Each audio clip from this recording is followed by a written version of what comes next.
All right. So good afternoon. Thank you all for joining us today. My name is Jeff Geist. I am a board member for Angie.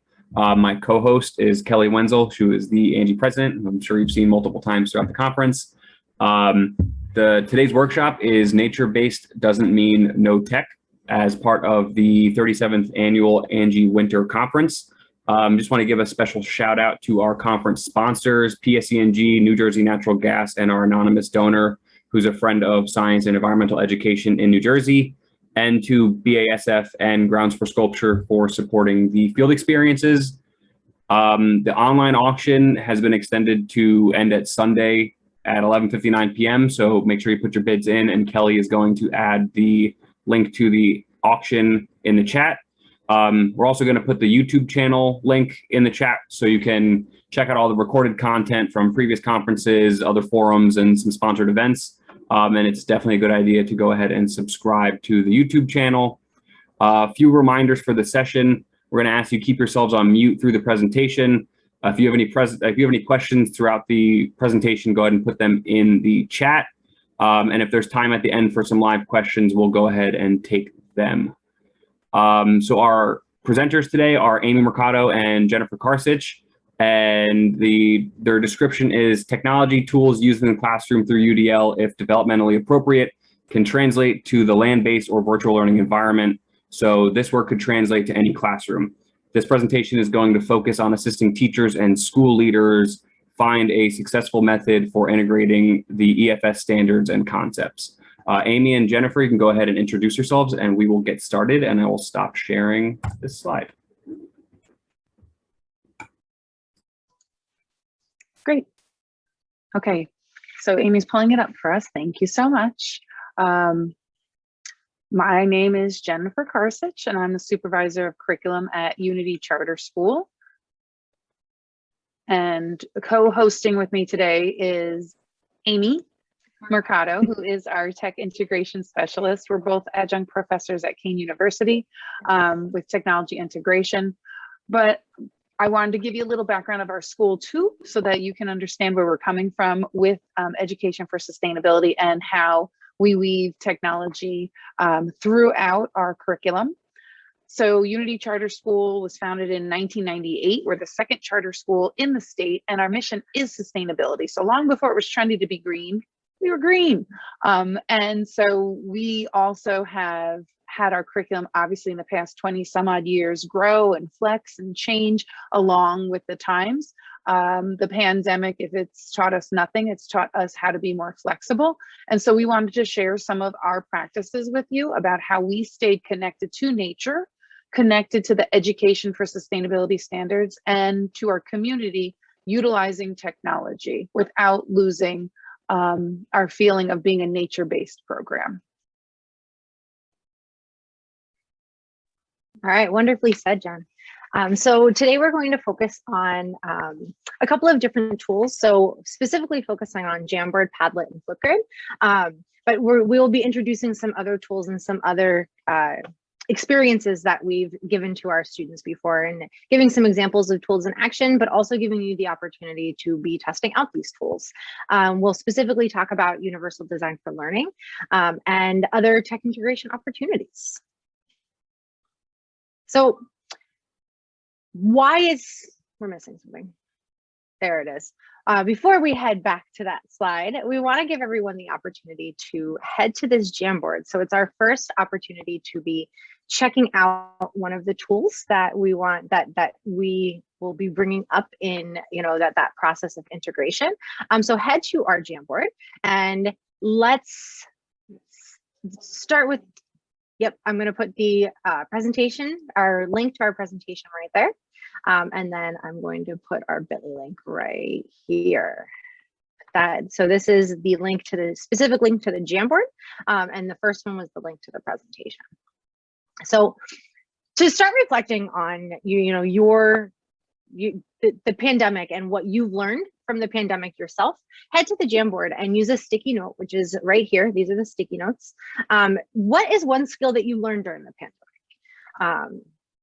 And we want you to think about pandemic, quarantine, when we were all home. So 2 years ago, basically, what was skill did you take away, or skill that you learned during that time when everyone was quarantining at home, when schools were closed? So we'll just give everybody a minute to reflect for a moment and get your sticky note up.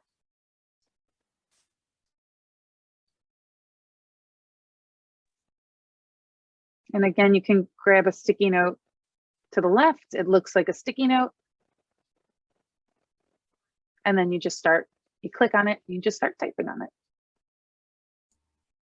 So I just tried it and it says view only and request edit access. So I'm not sure if anyone's able to edit it.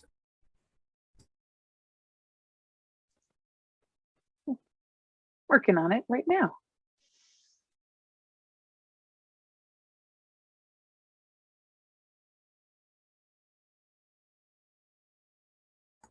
Got it. That How worked. about now? Yep, Good. it worked. If you had the URL open, you just have to hit refresh and you should be able to edit now.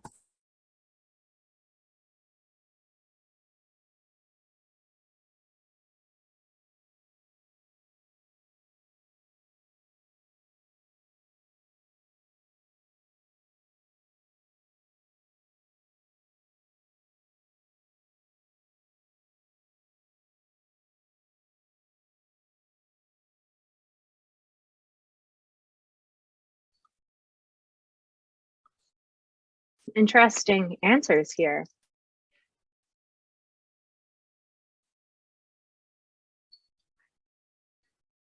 So anything at all, any skill you learned while you were quarantined at home and we were all in the house, what did you learn?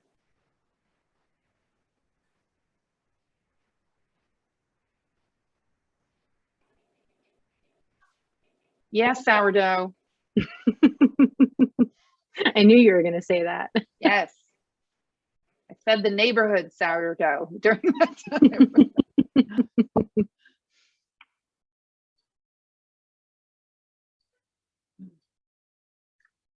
Whoever put up that you learned how to tune out your own kids when they were done with school, I would love some advice.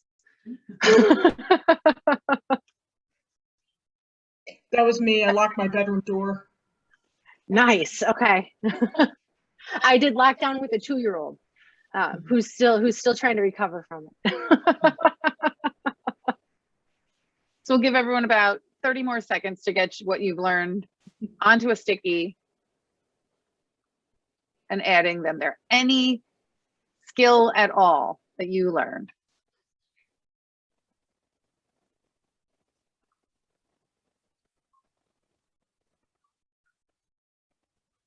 Okay.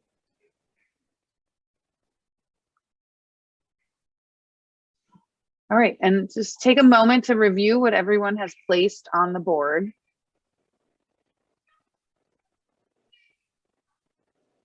And pretty much consistently, Amy and I have done this in our college courses, this question. We've done this in other workshops. We've done this here at school. We kind of find the same trend. The majority of these items required technology.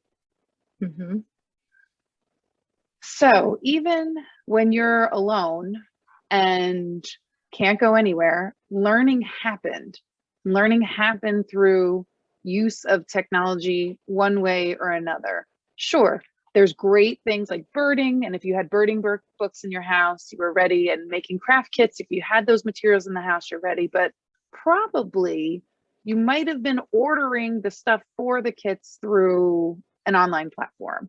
And probably if you were doing birding and you didn't have the materials, the books at home, you probably used online books or articles, or our libraries were doing online pickups where you could order your books from them and you would go and you would pick them up there. So many things that we learned were due to the online platform or technology. My own example was I learned how to knit during the pandemic. I just was watching on YouTube and taught myself how to knit. And then to take it to the next level, I wanted to, I only had some yarn in the house and some needles, and my daughter was going to use it. And I was just teaching myself the basic motions of it. But then once I really got into it, I decided, you know what, I know I can make plastic bag yarn. We've done that here at school. I didn't want to make something out of plastic bags. I'm like, I have all these old t-shirts. And of course, during the pandemic, my children and I cleaned out the closets a lot. So they had lots of old t-shirts, and I taught myself how to make t-shirt yarn. Of course, there was a video out there for that. And I taught myself how to do that. So currently I'm making my son, who's leaving for college, a yarn out of all his old t-shirts and some of our old t-shirts. And then I used online platforms like Instagram that I see on there, which I also was not using that much at all before the pandemic. Reached out to friends, told them what we were doing. And so they were dropping off t-shirts on my porch. And so my son's getting a t-shirt quilt from all his loved ones to take with him when he goes off to college. So I taught myself all of that at home through the pandemic, and I would never have learned it had there not had been technology. So going off of that, what we found, and whether it had been through a pandemic or not, that there are many ways for children to learn about nature that maybe we never thought about before, because we were so adverse to using technology. And we know too much screen time is an issue. Too much screen time is a bad thing. We worked really hard to find the balance, because the genie's out of the bottle. It's not going to be put back in. Technology and use of technologies in these ways that the students and families and all of us have had to adapt to is here. So we should learn how to use it meaningfully and in ways to be connected, whether it be globally connected or connected even to somebody who children are still virtually learning, to keep those children at home still connected to their peers and their school. So that's what we're hoping you take out of today, is that obviously technology saved us and kept us sane during the pandemic. And we were able to stay connected. And now we want you to be able to take away some tools and how to integrate them into your nature-based program.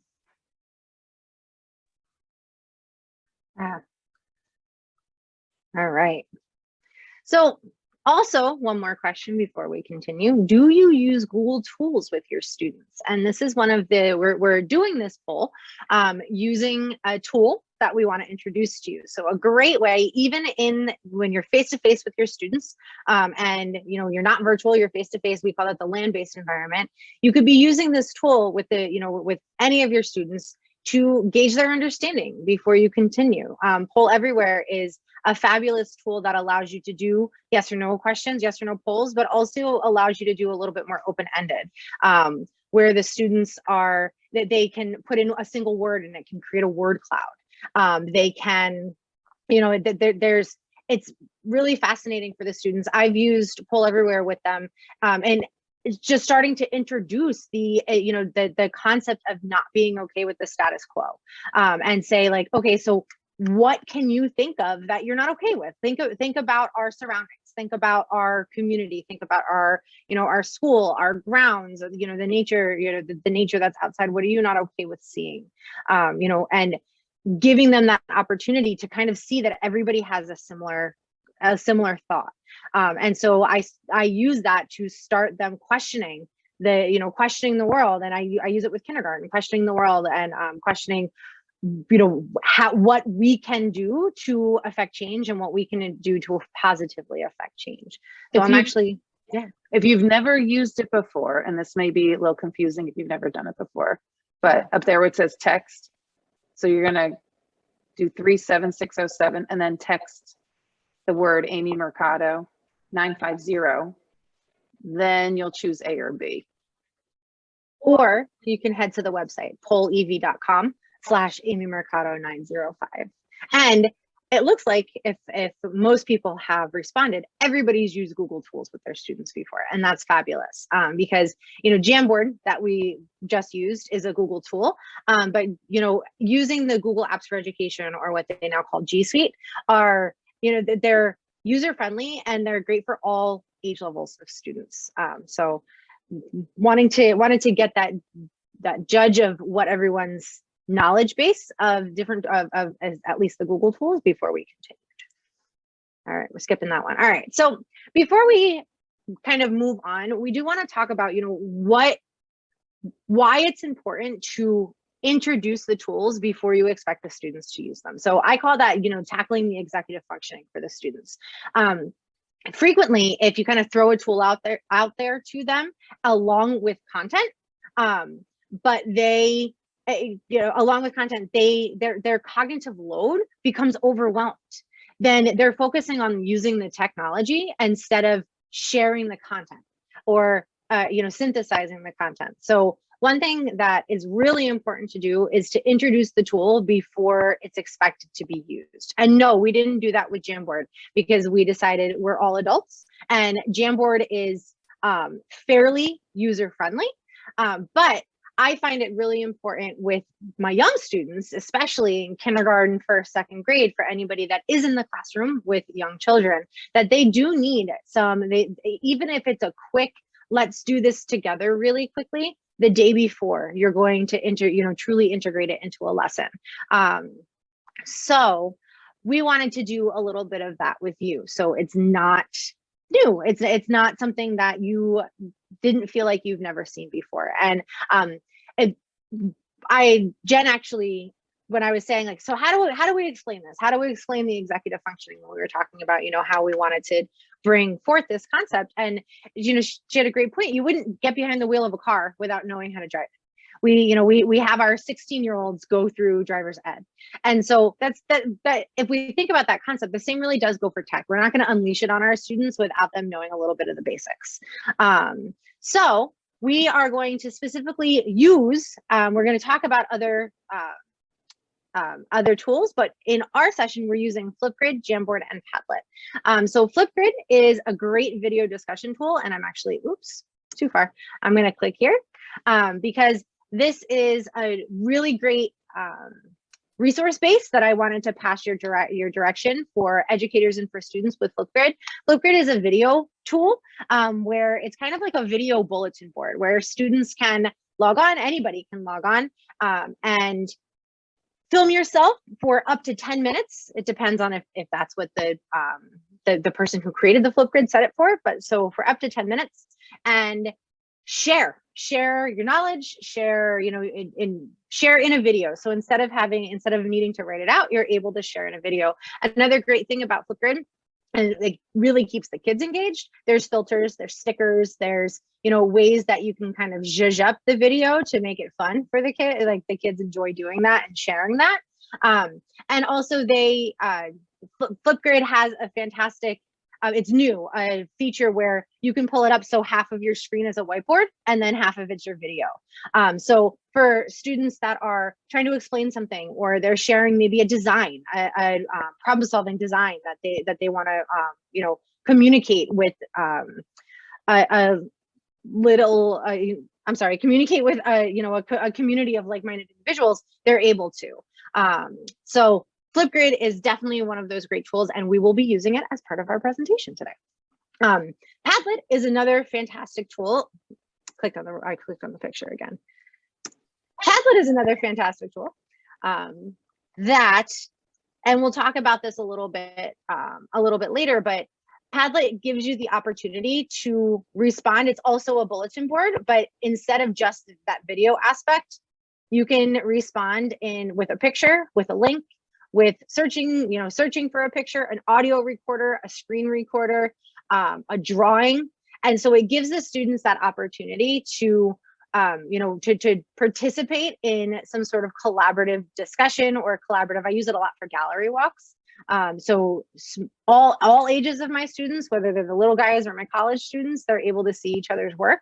I use it a lot for exit tickets, where they're able to see each other's thinking in any way that it works best for the student. So that Padlet is a fantastic tool as well. Can I jump in 1 second with Please Padlet? do, Jen. Sure. So with Padlet, I like to call it, with my older students and my college students, it's kind of like the Cliff Notes version of what we've discovered or learned.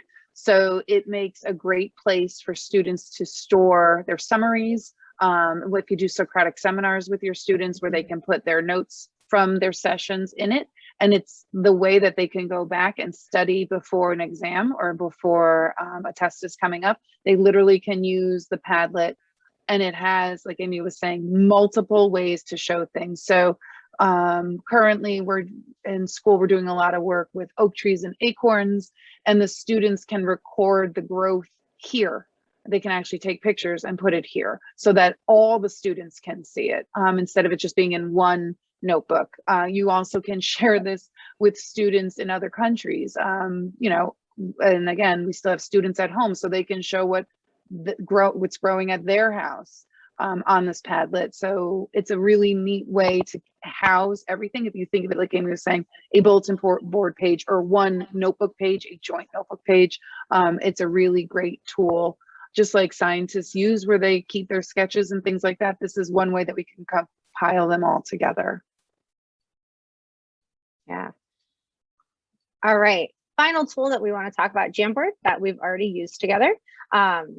And another great way that Jamboard can be used, not only how we just did it, but you can also set backgrounds. So if you're presenting something to a group of students, whether they be in a classroom or whether it be in a virtual conference or, wherever it is that you're working, you can set the background, and you can really use this for for diagramming, for discussion, maybe location, for for discussing a particular object. So you could, on a second page, you can set that background, and you can set that background to be a picture. So if I wanted to, I could select a file, I could do a Google image search for a map, maybe talking about a map of, our location, and I could pull that up, set that as the background, and then I can write all over it. So it's a great way for, to get those interactive materials in the students' hands, so everybody can see them, and we're making sure that everybody sees the same thing. And I see in the chat somebody said, are these free tools or is it subscription based? These are free tools. Padlet, Flipgrid, and Jamboard are all free to use. Jamboard, you do need to have a Google based account to use it, or to start a Jamboard and to have your Jamboard library. But you can use Jamboard with a personal Gmail account too. And like Amy was showing you here on Jamboard, you know that you have those little scientists when you say, sketch what you're seeing, and you'll have little scientists who are reluctant sketchers. So pulling up an actual photograph, we do a lot of work of this where we start off in some of our classes just observing pumpkins and just drawing the observations of pumpkins.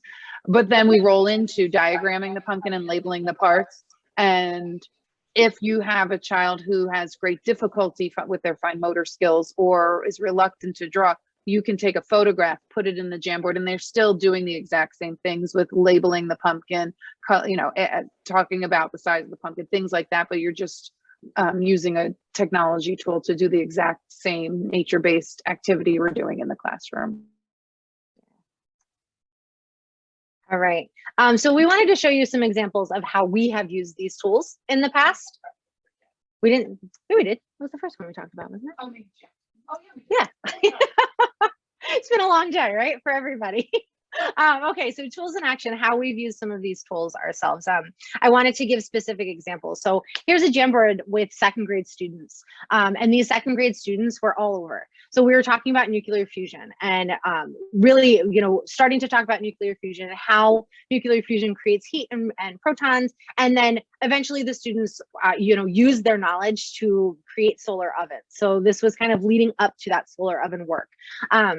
And so we started talking about, so how does the sun's heat help us? How can maybe we capture that heat? And this gave the students that opportunity to see each other's thought process. And a lot of them, we're thinking, okay, we're like plants, right? We're like a plant, we're like plants. They're really starting to think, okay, so we know that how can the sun's heat help us? We know that it helps us to survive. And then we started thinking, okay, so maybe how can we capture that? So a great example of how Jamboard was used, and it gives the students that opportunity, like I've said before, to see each other's work, to see each other's thought process. Whether you're in a classroom or whether you're in a workshop, seeing each other's thought process and learning from peers is definitely a really successful and research-based way to have the students start reflecting and constructing their knowledge. So that was an example of Jamboard. Padlet we have, one example that I have used it with is having the kids share some research. So this was for, on the academic side, teaching them how to research, teaching them how to use the internet to research, and thinking about, and asking them to think about globalization. And so that's something that this fifth grade class, this was fifth grade, was doing with, in science and social studies, thinking about globalization. So I took it one step further with them. Okay, let's construct our own knowledge about it and share what we've learned, share, a tip, or, or to share a fact that we've learned. And so Padlet was a great way to do that. And as you can see, kids, they love to include pictures. And in fact, in my college course last semester, in the fall, using Padlet for Socratic seminar. So I used it as an exit ticket. An exit ticket is after we completed an activity to kind of reflect on your learning, or reflect on your experience. And so we used it as the Socratic seminar exit ticket. And the students started having some fun with the pictures and putting up like the funniest meme they can find. So not only was it, a community building experience, but it was also a place for them to see each other's thoughts and reflections. So that was definitely a great way to be using the Padlet, because that community that community engagement and that opportunity to have some fun together is definitely something that all students need. And then finally, the Flipgrid, our global goals. I'm sure everybody has heard of the global goals or the Sustainable Development Goals. And this, using this Padlet gave the students an opportunity to reflect on their knowledge about how, what can you teach others about the Sustainable Development Goals. Can you give an overview? Now, do you feel like you're an expert? And, really having them, and as you can see, we go from everybody from the littlest guys to some of the bigger kids. So this was a K-8 experience. And, so we could see that everybody is able to be using the tool of Flipgrid, to be sharing their thoughts, to be sharing how, what they can teach others about the Sustainable Development Goals. So I'm gonna kick this one over to Jen for the Acorn to Oak unit. Sure. And the Sustainable Development Goals are from the United Nations. If you didn't know what they were, we do a lot of work with them with education for sustainability. We use the education for sustainability standards through the Cloud Institute. You can look that up. And we make sure that that's in every lesson. The global goals, we also use quite often, especially in our STEM projects and anytime we do something focused on design thinking. So recently in our third grade class and yesterday's session, I did the Acorn to Oak session. We talked a little bit about this. When you think of technology, there are many facets to it. So we just showed you 3 really cool free online tools that work on, you could take the tablets outside and like you can use them in the field. They work on your phone, they work on your laptop. This model with the students, we had posed a question to them about why are acorns important? And the kids wrote down in their notebook and just went to it, thought all about acorns and how they're important. And instead of me saying, okay, acorns are important because we do something called Universal Design for Learning model here at our school, where we present them multiple modality or information through multiple modalities. So they had choices. We went outside. Observing acorns was one piece of it. And so we did that.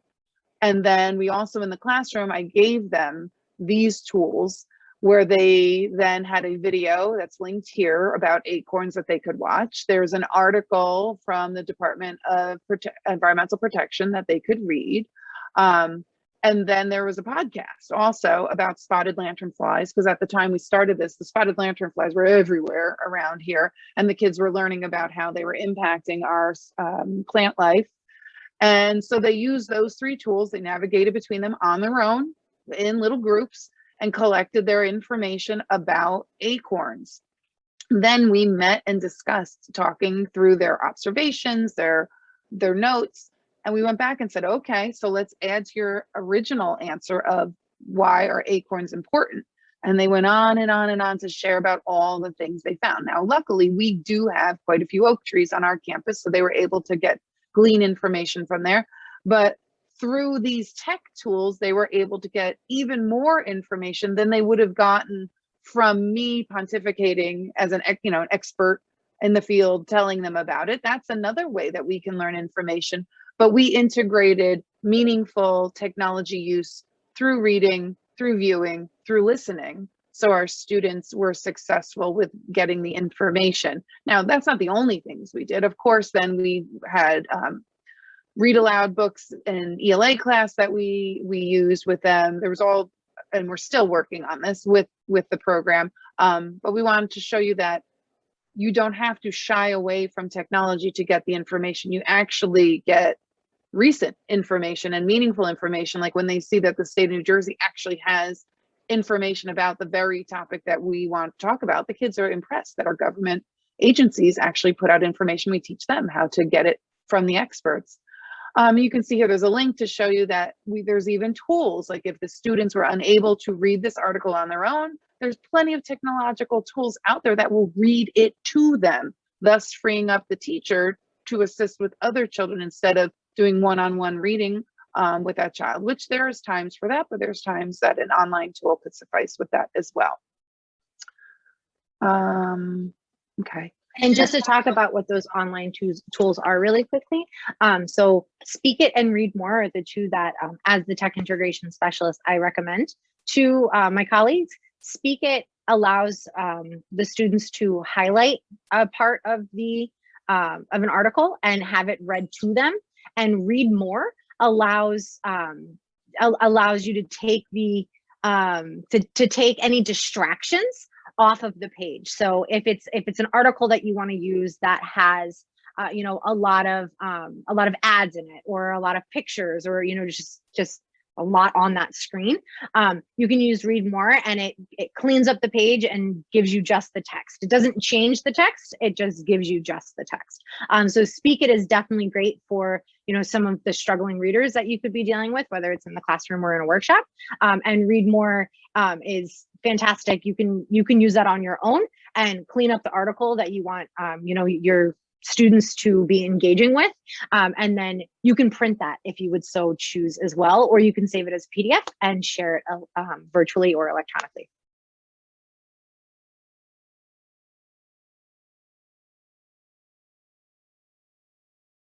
I did. Okay, so doesn't have to be right now, because I definitely don't want us to run out of time, but I wanted to give us the opportunity to try out Padlet, and to try out sharing something via Padlet. Another fantastic thing that I use with my students, also from kindergarten to the college level, is having them suggest resources, suggest materials that we could be using for an exploration or some content. So could you find an article or a podcast that you could use with your students, and maybe content driven? It doesn't have to be right now, but I definitely would love to invite everybody to maybe share something that that you could be using, and maybe what you share could be helpful for somebody else. And in doing that with the students, and in using Padlet, to have that type of collaboration, it gives the students some control over their learning, because they are diving into kind of that inquiry based, right? So okay, so here is we're trying to learn about oak trees or acorns. Can everybody find a resource that we could use to be learning about acorns and oak trees? And so they've created the library that everybody can turn to, and because of that, they feel ownership over that, and they feel it helps with that student engagement. So it doesn't have to be now, because I don't know if everybody, I know I saw in the chat some people are on a phone, and that might be a little difficult to search for something and to be including it.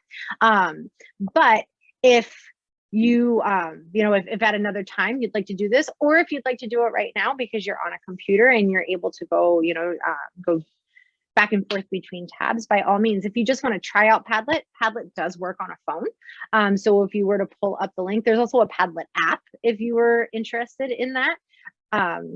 You push the plus sign, and you can add anything that you would like just to give it a try. So that is our Padlet. Can you put the Padlet link in the chat? Yes, absolutely. Thank you. There you go. Yeah. Mhm.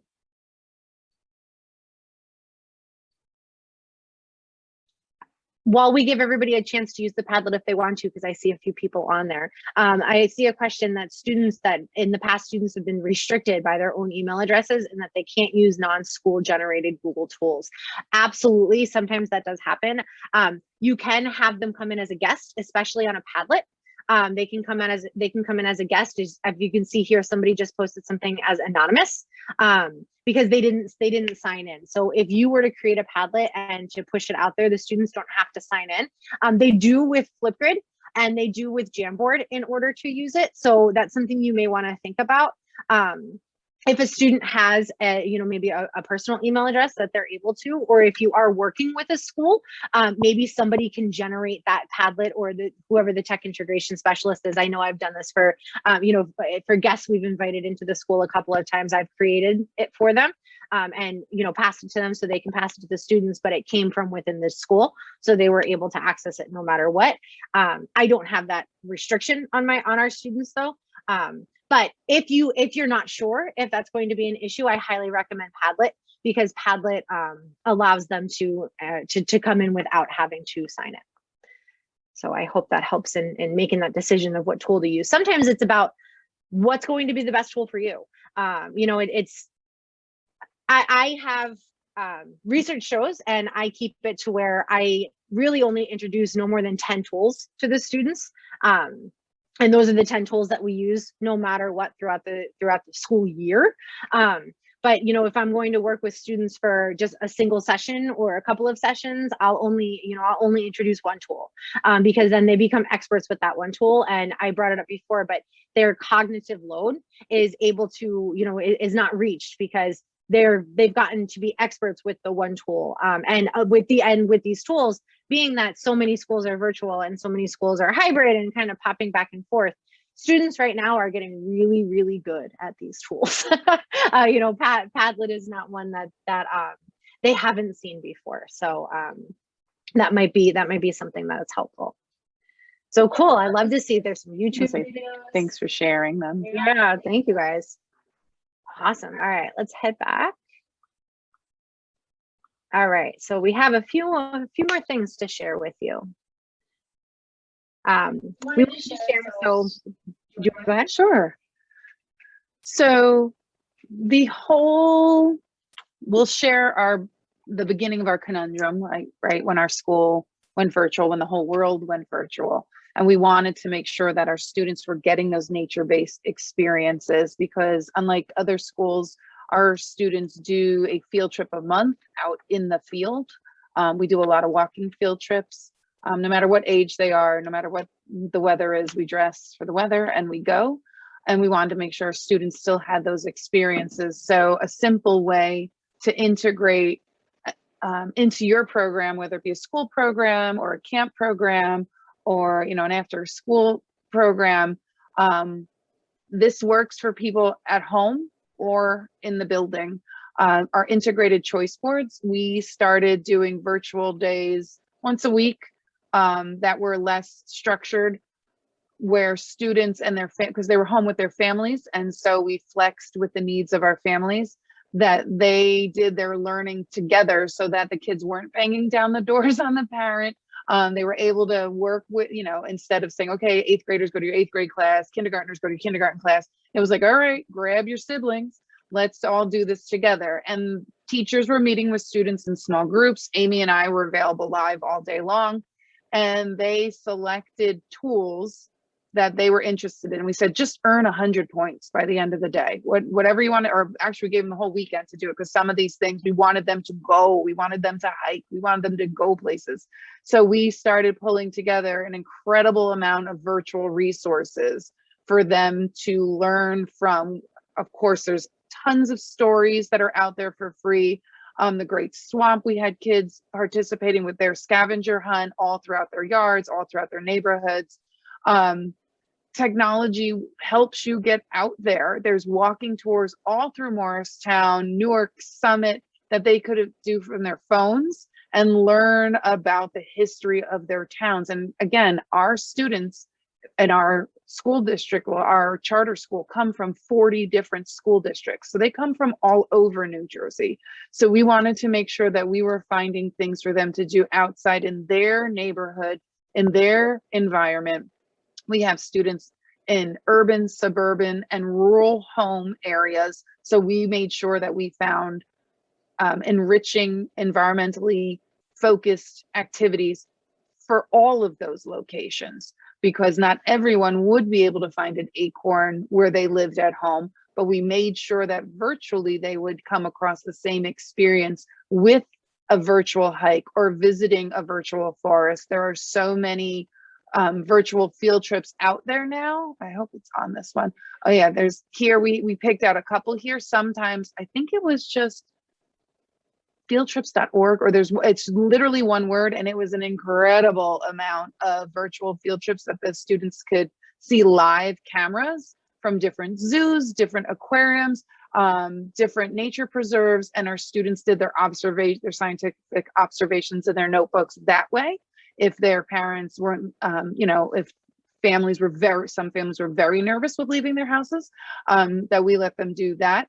It also then had us draw together some of our world cultural art studies where they would be able to view. We did some artwork with some Japanese inspired artwork. So then we took them virtually to the Fuji Museum in Tokyo virtually.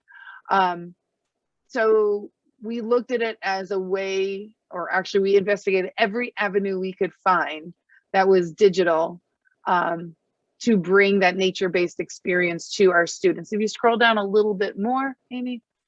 So we very much tried a little bit higher, go to the 60-point ones. Here in the 60-point ones, we very much were encouraging them to do outside activities, but we still had to have that digital piece, whether it just be the information. Like we said in the beginning, where all of us were home in the pandemic, learning something new. Thank goodness there was the internet and technological tools out there to teach us something new, because here, through these tools, we're able to have these students do these incredible things, like making a dinosaur out of natural materials found in their yards, which was a thing happening all throughout South Jersey at the time. And we had students, going in their backyard and taking their firewood and making the, I don't know if it's there anymore, making the dinosaurs. I mean, just inspiring them to do incredible work in their own yards with found materials, which in turn are things that we would have been doing here. We just did stonework play day here, where we use stones to do similar activities in person, but we also provided virtual links for students to be able to do it at home as well. So this is where we came to the crossroads of, do we say no tech, let's do it all at home, all packets, and that would have not given us the rigorous curriculum that we wanted and the outdoor learning if we just sent home packets and books with students. We're seeing technology being able to enhance the good work that we do at our school. And these were just some of the first pieces of it. So those are linked in the slideshow for you, so you can pull some of them. Maybe there's resources there that you've never heard of before. There were many citizen scientist activities to do, many free out there. They're on our choice boards. All different challenges were going on. They're still going on. We generally took our students to the Whitney Museum in New York. We usually do a walk on the High Line and what it means to have an urban green space. Since we couldn't do that, we were finding work from the Whitney that the students could be doing at home. So there are a plethora of tools out there that can enhance your program, whether it be an in-school program, a homeschool program, an after-school program, a camp that could be meaningful for your students. And we did classes, and Amy and I and other teachers did classes. We did vegan cooking classes together. We did nature-based crafts together. And if we didn't have the tech tools, and if our students weren't savvy, like Amy was talking about, if they didn't already know how to use Flipgrid and Padlet and Zoom, and we front loaded that before the pandemic came, the students already knew how to use those tools. So they were able then to participate seamlessly in those activities from their home. And it kept us all very connected. We also did natural tie-dye, and that was probably my favorite. That's right, we did. I was the producer. I was the video producer of that show. All right. So a couple more tech integration opportunities that we wanted to share with you. So BioBlitz and the World Series of Birding are two fantastic events that the students really get into. And Jen, I'll let you kind of speak about how our students have been involved in this.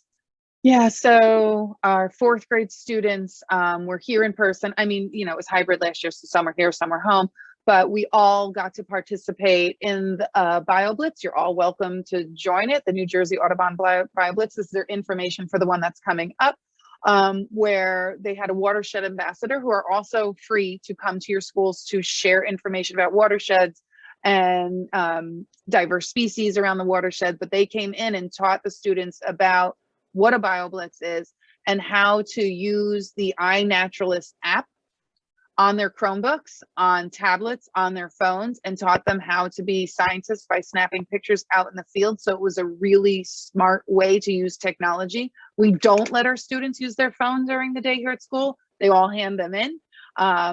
But we allow it obviously when it's an educational tool, and we're teaching them that you just don't sit on Instagram all day long and text your friends, that this is also a device that can help you be a better scientist, a better person, a better learner. So they all learn how to do this. They collected data, and then they also were able to participate in the World Series of Birding. We have one of our graduates who is leading the World Series of Birding as I guess a junior ornithologist, I guess you call it, birder, who was taking groups around. I was so proud of him to see that he was helping lead this, but that inspired our students to do this either in person or virtually, and learn about all the, take tally of the number of species that they see on that certain day. So we hope that you open this to your students and that you show them meaningful ways to use tech to help scientists learn more about the birds in New Jersey and learn more about their native species and invasive species, and that you can do both. You can be out in nature and using technology in a wise way. All right, well, perfect. We are right on time. Because we wanted to give you the opportunity to try Flipgrid and do an exit ticket. So hoping that, we wanted to leave time for some questions that maybe weren't in the chat yet, to have a conversation and to try out Flipgrid. So I'm going to put the Flipgrid link in, the chat so it's easy to access. And we'd love to hear what's a new tool that you learned today and how do you plan to incorporate it with your students? So at the same time, if anybody has any questions, we would love to hear from you.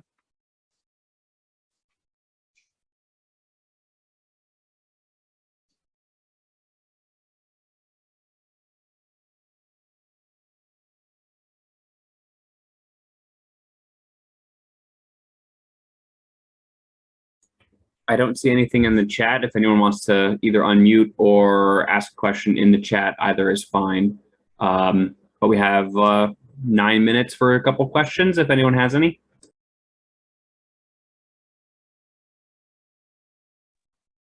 Laura, that's a great question. So an exit ticket is a way for, at the end of whatever content you're teaching, it gives the students that opportunity to reflect. So our example that we're using, we're at the end of the content that we taught, and we're asking you, our students, to reflect on what's a new tool that you learned today and how do you plan to incorporate it. A lot of the times with students, it could, I actually have one right here that I use frequently.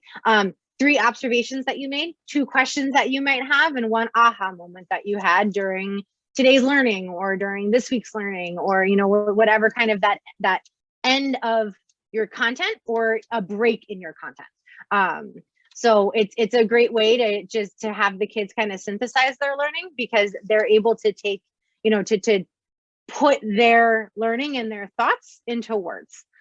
So an exit ticket is a really great tool to use, and tech is a fantastic thing to use with exit tickets, because it allows the students, like we saw in Padlet and in Jamboard, it allows each other to see the thinking of their peers, and, you know, and to see what other people took away from it, because in many situations it's probably very different. And as an educator for many, many years, long before tech was everywhere, exit ticket is nothing formal. It can be nothing formal. It's basically just, it could be anything. Just when you're saying goodbye to the students, goodbye to your friends, and having them explain a little bit about how their day went. What did they learn? Many years ago, as each child left, I said, okay, tell me one highlight, one low light of your day. What was your favorite part?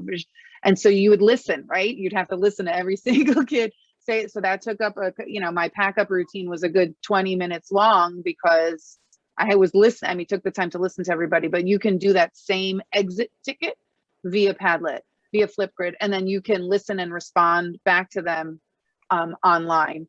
And of course, we still do it verbally in person, but this is giving you the opportunity to do it digitally, especially, as I said, there's still students who are virtual at this time, and you want to make sure that they're connected.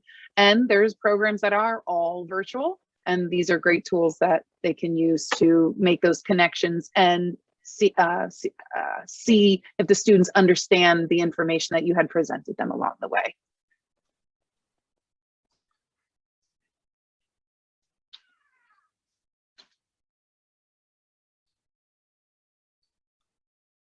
All right. If there are no further questions, we can go ahead and wrap up. So thank you so much to Amy and Jen, our presenters. We appreciate your time here today and express our gratitude for the wonderful work you're all doing. Few reminders before we close out the session. Kelly is going to put a link to the evaluation. This is for the full conference, but make sure you fill out the evaluation. It'll be helpful in planning for next year and kind of seeing how this year went. Definitely please subscribe to our YouTube channel. That was just added into the chat as well. Another shout out to our conference sponsors, PSENG, New Jersey Natural Gas, and our anonymous donor, and to BASF and Grounds for Sculpture for supporting our field experiences. Thank you all so much. Enjoy the rest of your day. Have a great weekend, and hopefully we'll see you at some of the field experiences this weekend.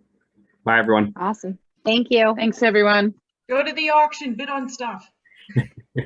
I'm going. I pulled the link from the top.